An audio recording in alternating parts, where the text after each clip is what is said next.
Hey there, and welcome to ATX Underground, the show about anything Austin. I'm Sabrina Ritchie, your host for the next hour. Today's guest is Valeri Abrego of Jinxedaposed clothing. I would like to welcome our guest. It's very nice to have you on our show today, Valeri. Very nice. So, I was wondering who taught you how to sew. Well, my mother and my grandmother, they're both seamstresses. And when I was 12, they wanted me to learn how to make my own clothes or just follow patterns and stuff. So they basically showed me how to do pretty much everything on the sewing machine. Very cool. So once you got past sewing, how did you get into fashion and like where'd you begin and everything? It's kind of hard to say. I initially started probably when I was about 15 or 16. I was going to a lot of different events. I knew a lot of club kids. And so it kind of just started with me going to those events and making my own outfits and costumes. And then probably about 2007, I was actually helping out with the local roller derby league, and there was a designer that dropped out, and I made about, they came up and asked me, hey, you know, our designer dropped out, can you help us? We know you know how to sew. And so I ended up making like 14 looks in like 2 weeks. Very cool. I didn't really think anything of it except that I sold about 4 looks that night, and I thought, and everybody was just going on and on and on about the looks. So I thought, okay, well, let's see what this turns into. I'll see how it goes from here, and if I sell more opportunities come on, then perhaps this is meant to be. Mm-hmm. It's definitely a very good way to get into a Yeah. to put your foot in that threshold. Definitely. It was scary at first, for sure, but then I think my biggest break was probably a year later. I got propositioned from a New York marketing group, and they wanted to feature my looks with their group and do New York Fashion Week. So that, as a beginning designer, that was like super exciting. And I jumped on the opportunity and kind of just took everything for a ride. Where did you study fashion, or did you go to like any special schools or programs? Well, most of the stuff that I learned was just through technique and practice. But I did go to the Art Academy University in San Francisco. They have an online program as well, which is, I did my research, and they were one of the top 10 in the country, and I really wanted to learn from the best. And I learned. I have I guess my major was in costume design, and my minor was in fashion design. So yeah. Very cool. So I heard from a little birdie that you started getting a company going, like. Do you have a shop or anything? I work from home, so I just kind of prefer it that way. It's easier for me, less overhead expenses, etc. But I have 2 companies, which is Jinxedaposed, the initial company that I started. I've transitioned from ready-to-wear fashion to costume design, and it's more of a costuming, performing type of company at this point. But I did also start in 2013 Sophisticloth, which is a menswear line of bow ties. Very cool. So when did that start? Like, your company, like, around... Oh, Jinxedaposed, that started in 2007, shortly after that fashion show that I did for roller derby. I went out and purchased a name and website, and we've been going strong ever since. Very cool. Was there like any difficulties of like putting yourself out there and like getting yourself known? Oh, definitely, especially as a single mom at the time. I had very little income. It was really hard to go out there, market yourself, and just try to get clientele when they don't know you, they don't know your aesthetic, they've never seen any of your work. So a lot of it was just, there was a lot of days where I was questioning whether or not I really fit in with the whole process. But you know, I think things have a way of just working itself out, and it did for me. Very cool. Uh, so I heard that you brought some models along. I did. And I'm very excited to see some of your Yes. examples. I have a few. I brought over Stevie, Ian, and Christy Van Cartier. So I hope you enjoy them. So what inspired this look? This actually I made for an event called the Black and Tan Ball. It started out last year. A friend designer had extra fabric, black and tan mainly, and so she kind of gave it away to designers. She's moving to Colorado this year, so in order to get rid of the rest of her stash, she decided to throw another black and tan ball. And this time around, we were assigned techniques. We actually drew techniques from an envelope. So I got quilted, the quilted technique, and everything that I researched didn't really seem to fit the kind of aesthetic that I'm used to. So I drew my inspiration from being in the Rocky Horror Picture Show and made kind of like a magenta-esque type gown with the quilting as well. So, and there's only so much you could do really with black and tan, but I decided to try to make it a little bit more glamorous. It's definitely glamorous.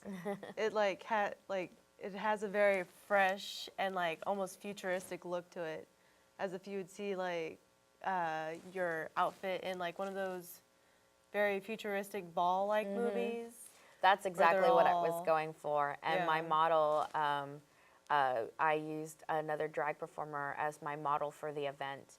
And her whole shtick, I guess, is that she does a lot of futuristic looks and futuristic drag. So it definitely went with her, her personal style. So the next model is Ian Torch, and he is wearing a couple of things of mine from my menswear line. On the road to figuring out what I'm good at as far as design wear, I've done a couple of men's things, and actually made those pants for a model friend of mine in New York who models for me, and he never really has anything to wear. So I made those for him, and those are actually organic denim, and on both sides, organic blue denim and then organic white denim. And then he is paired with one of my bow ties from my Sophisticloth menswear line. Very cool. And our next model is Christy Van Cartier. She is one of my favorite performers to work with. She's wearing a gold performance outfit that I actually made for a music video for another performer group, and they wanted a specific look of gold and black, and we were fortunate enough to make something really cute for this music video. So it's been featured on a really cool music video. Very cool. I bet it's very exciting to see your clothing on a music video. And Oh yeah, definitely. And a lot of my clients are drag performers, so I really enjoy working with them a lot because they have such great creativity as far as, and they give me a lot of freedom when it comes to working on certain looks. So I get to be really creative on the colors, the fabrics, everything. So I really enjoy that. it's very high energy too, huh? Yes, definitely, definitely. And what's great about it is when you see a drag queen perform in one of your looks, and so you see it really kind of come alive, very diva. It's very fun. I definitely love to see their performances. Yes. They're very like exhilarating Oh, and yeah. fun to like look at because the costuming and the makeup and the hair. They bring it's out just, the like, energy. Yes, it's just very like inspiring and like very like out there and just catches like your eye and stuff. Yeah, and that is the thing is that when I was younger, I grew up with a lot of drag queens. So it's second nature to me to design for them. It's an honor actually to design for a lot of drag queens right now because it gives me I get flashbacks from growing up and seeing all the really awesome costumes that they themselves would put together. So I get to be a part of that as well. Very cool. I know you said that you designed for like for drag queens and for their performances. Who else do you design for, and where does your inspiration come from? Because I've seen a few of your outfits on your site, and they're very, very cool. Thank you. Actually, a lot of my inspiration comes from pretty much everywhere. Right now, I'm pretty hardcore about the costuming world.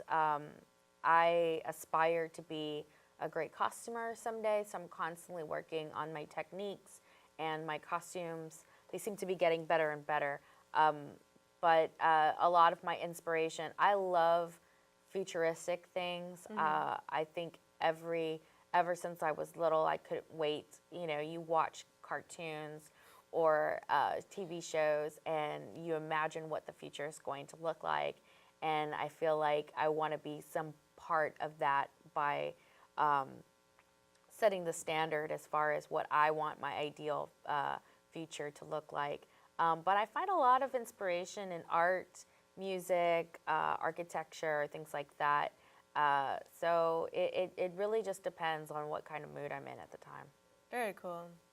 I've noticed that like a lot of the more out of this world and futuristic stuff is like on the runways and stuff like that.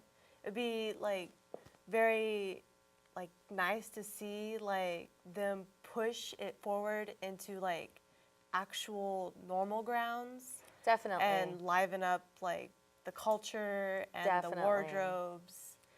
Part of my favorite, I think one of my favorite things was when you look at futuristic movies, many of the clothing is non-gender specific. So it's something that could be worn from both sexes and anything in between, so that it kind of reflects the type of personality that I have, which is that there's a lot of gender fluidity in this futuristic, in my imaginary futuristic place. There's a lot of gender fluidity and non-gender specific clothing, and it's almost like a utopian type of little fantasy world I live in. Very cool. Do you have you won a lot of awards for your costumes or recognition?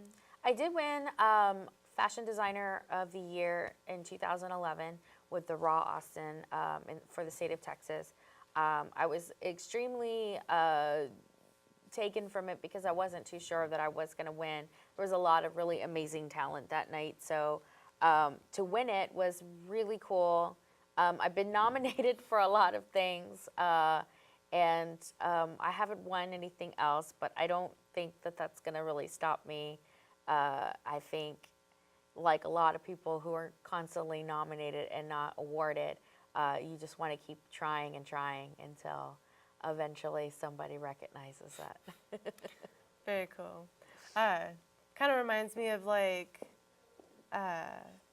this probably wouldn't be the right wording, but kind of like a kid striving for a parent's attention. Definitely. But it's like you're trying to get the world to acknowledge like your creativity and It's your true. It art. is. You feel like that a lot of the times. You're like, hey, look at me.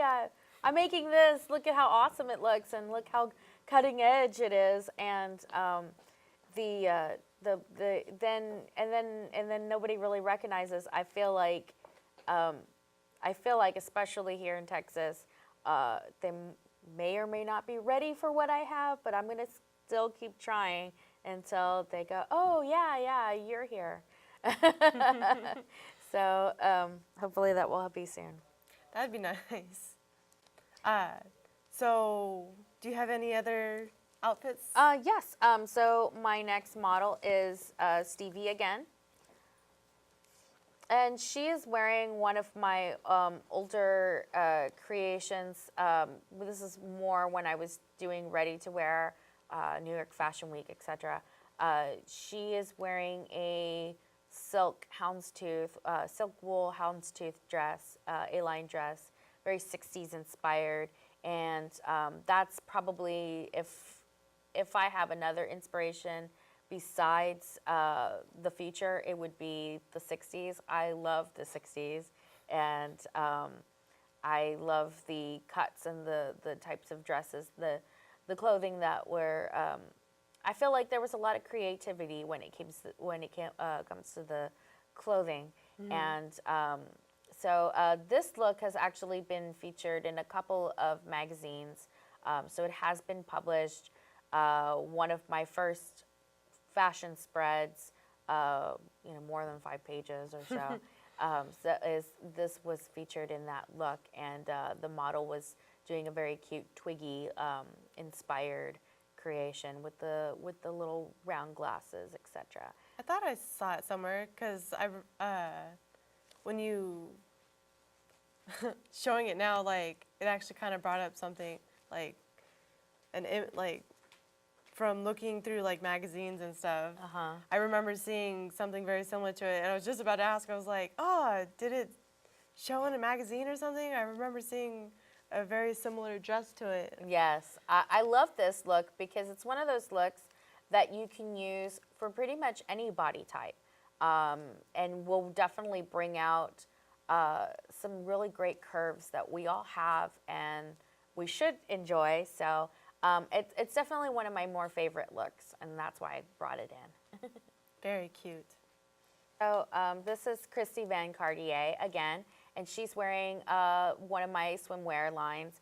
I actually just most recently signed a contract with a French designer who is creating a blog/store for designers all over the world. She was here for South by, and she really enjoyed my looks, and we talked, and now and she chose me out of everyone here in Texas, which I'm super honored about, and I'm going to be featured on her blog and website, and I'm designing an exclusive bathing suit line for her store. So you'll see a lot of really cool prints like this, high-waisted bathing suit and halter tops. So that is going to be coming out really soon. She took a couple of my looks to be photographed at the Coachella Festival, and I'm really excited to see that. Very neat. So, is it overseas? Is she also showing it overseas? She's as going to be well, showing and it. international? Yes. As a matter of fact, after Coachella, she'll be going to different festivals all over the world, and I believe after Coachella, she'll be going to a festival in Australia, and then go over to England as well. So my bathing suit line is going to be doing a lot of traveling. Very exciting. Yes. So I remember you saying that your outfits do appear in fashion magazines. Which one's your favorite out of all of them, and why? Oh gosh, there's like so many. I would say the first one, I'll just do like a 3. But the first one was probably my first fashion spread. When you see multiple pages of your looks in a magazine, a printed magazine, it's extremely exciting.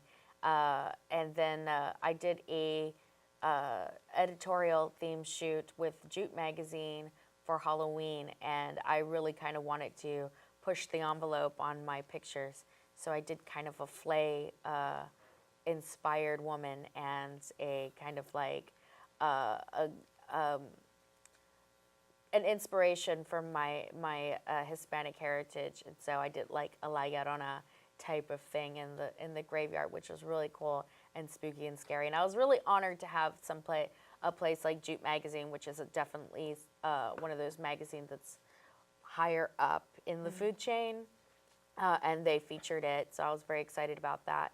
And then most recently, and this is probably one of my most favorites, was a editorial I did for Eclate magazine. They accepted the print, and it was very futuristic. They used 2 drag performers as my models, and I created a futuristic world where the perfect woman had no gender. She just was, I guess you can say, kind of a mechanical fantasy of a futuristic woman. But I really liked it because I had full creative concept on it, and the hair, the makeup, the clothes, and that in itself really was gratifying for me. Very interesting. I know Halloween is definitely one of my favorite holidays, so I'm definitely going to have to go look into that further, because I just love the spooky, and like basically on Halloween, like anybody can be what they want to be without anybody judging you. I mean, I guess there is a little bit of yeah. I don't know. yeah, I mean, we are in Austin. exactly. But yeah, it's definitely a lot of fun, and that's why I think I'm kind of also drawn towards the drag part of it, is because like they're so like out there and very artistic and stuff. I agree. I think a lot. I am drawn to drag because I love costuming so much, and as I said before, I live in this really crazy fantasy world of mine, and I just like building. And when I see a lot of the costumes, there is a lot of construction involved, a lot of detail involved, and I'm inspired by that constantly, and it helps me to push myself to go that extra mile. I'm the type of person that, like, my biggest inspiration in the whole wide world is Jean Paul Gaultier. Mm-hmm. And that is somebody who I aspired to be. He did fashion, he was a club kid, he did costuming in movies. One of my favorite movies, Fifth Element, and he did all the costumes on that movie. Oh, very cool. That's what I want to do, you know? So that's exactly, I remember watching it and finding out it was him and thought, oh, that's what I want to do. That's very awesome. I definitely remember the costuming on Fifth Element, and I love that movie. It's definitely one of my favorites. Yes, definitely. So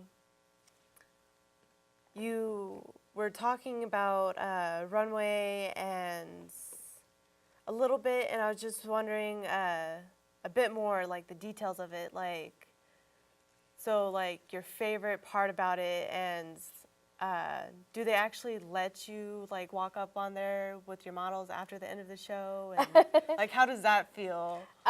Well, it's definitely a love-hate thing. You definitely love it and you hate it at the same time. You spend months researching colors and techniques and fabrics to get that collection down. You're working almost, you know, to the day of the fashion show on this collection. You've got to deal with models, you know, flaking out, or venues not having the right equipment, or not knowing when you're going to go on. Anything that really happens in a show, you have to prepare yourself for.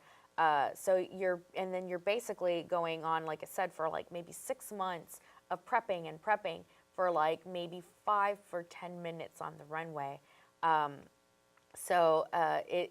You have to really, really like it in order to do it. And I enjoyed probably my most favorite was just every time I'd go to New York.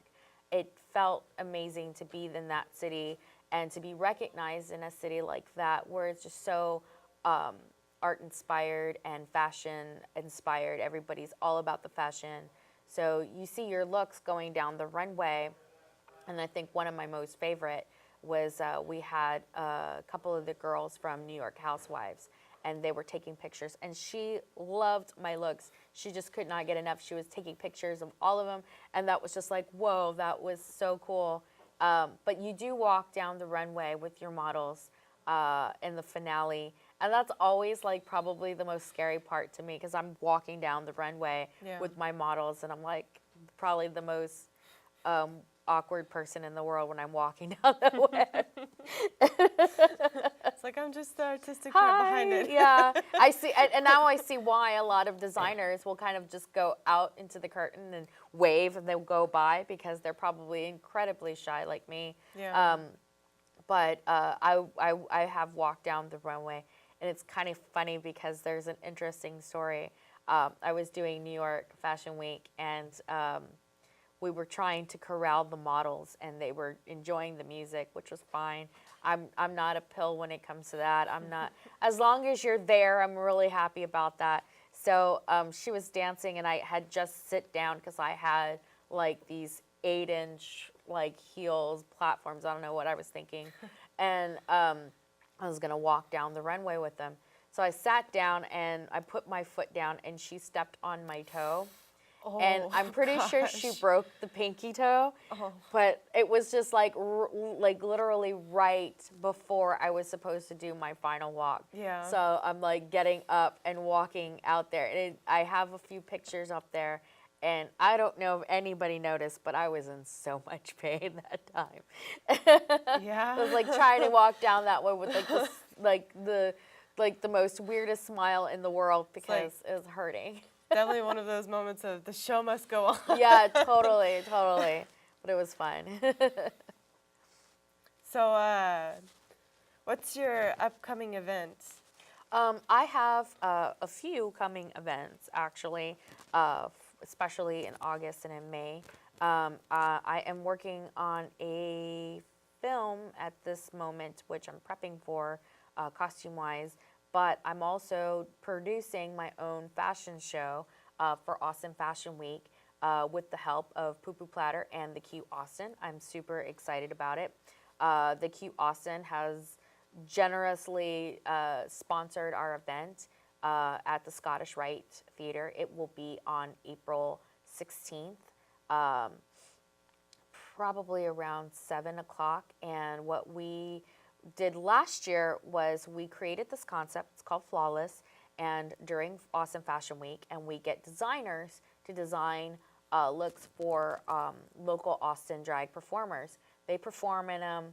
It's kind of like a fashion show, but in a way, the fashions are coming alive in the performances. So this year, we're getting to do it again. Last year, we did club kits. It was really fun. It was very experimental, but it was super fun, and we had a blast. This year around, we're doing it up a lot bigger. We are going to be recreating the Rothschild Surrealist Ball. So I'm super excited about that. Like I said, at the Scottish Rite Theater. And we will have aerialist, and we're going to have a piano player, and we're going to have some amazing performers and some really amazing designers as well creating these looks. So it's going to be really cool to see these designs come alive in a theater-like situation. I don't know if you've ever been to the Scottish Rite Theater, but no, not yet. Beautiful. It is gorgeous. It's one of the oldest theaters in the South, and they even have these backdrops that you pull in, and they're hand-painted, and they're like 100 years old. Wow, so very nice. It's going to be really cool. Like I said, April 16th, during Austin Fashion Week. We're really excited to have it.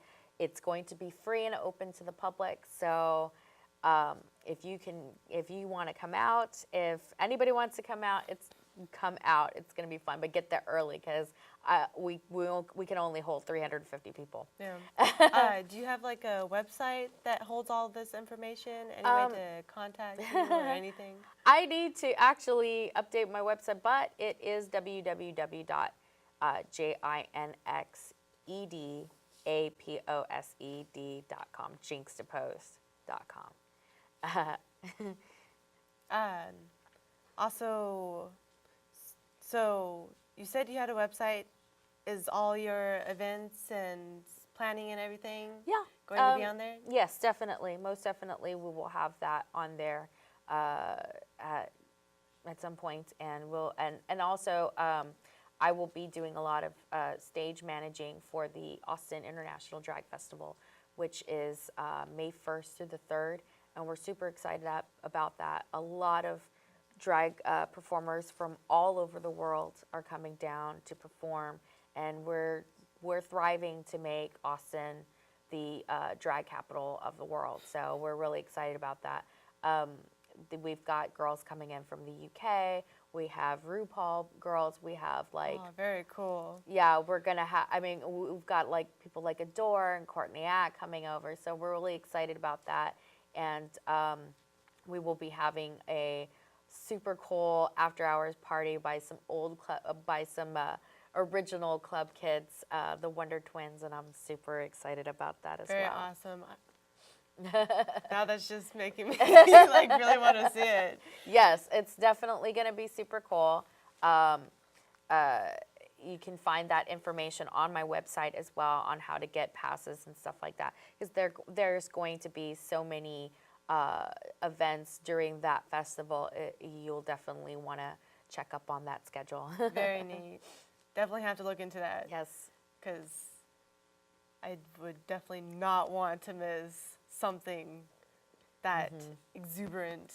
Oh yeah, yeah. You'll see. They'll be. If you want to see costumes, that's definitely going to be the place to be for costumes. Well, that's all the time we have today. I want to thank our special guest, Valeri Abrego, for being on with us today at ATX Underground. Please check us out on our website, atxunderground.com. Thank you and have a great day.